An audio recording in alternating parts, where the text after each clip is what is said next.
What is conflict in a story? Why is it important? Let's break it down. What is conflict? Well, that's when you have a protagonist, who's normally the named viewpoint character of a chapter, who has a goal. And going against them is an antagonist.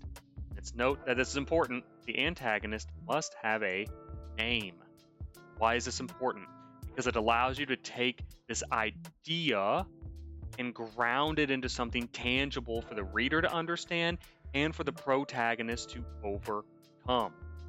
This is why instead of having this essence of evil floating around, we have Darth Vader, we have Saruman, we have Voldemort, we have these embodiments who are directly against what the protagonist is trying to achieve. And it can work with every single plot.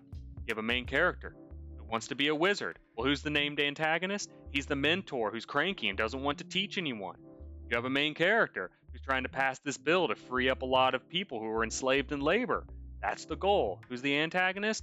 Well, he's the grumpy council member who doesn't want change. That's direct competition.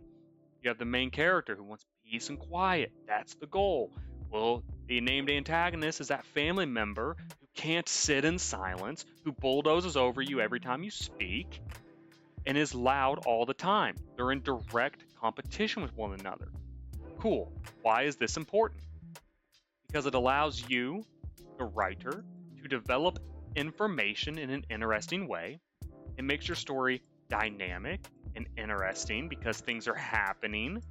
It automatically triggers an emotional response from the protagonist, which is really what readers want. They want to see how the protagonist is going to emotionally respond and make a decision to go next.